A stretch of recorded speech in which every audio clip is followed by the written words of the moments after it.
乡亲啊，即摆伫个高雄上青上红的，就是这两只黄色小鸭。黄色小鸭的台语要安怎讲，嘛引起着热烈的讨论。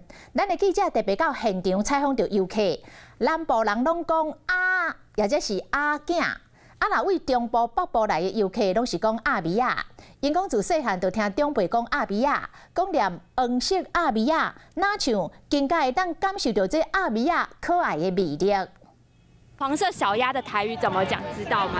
不知道。不知道怎么讲？不知道。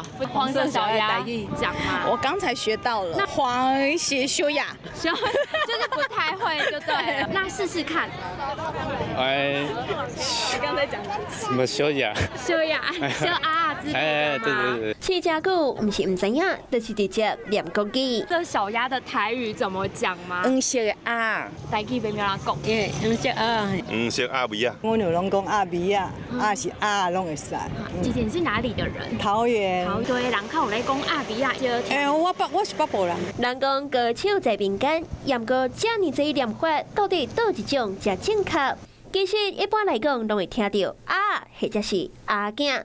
若鸭米啊是台中偏江腔，大部分伫中北部会当听到，或者是老一辈，甚至是对台语有研究的人，才会安尼讲。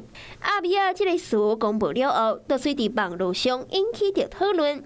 有人讲实在足久无听到这个讲法，随互伊想起细汉时的记忆。老公鸭叫做鸭形啊，接触台语的人，伊可能较知啦有一寡可能较老辈就是年岁较济，伊可能会较知影讲这鸭米啊是啥货。黄色的鸭米啊，伫港都唱甲掠袂了，即卖台语的念法正做讨论的话题，嘛是学母语上好的时阵。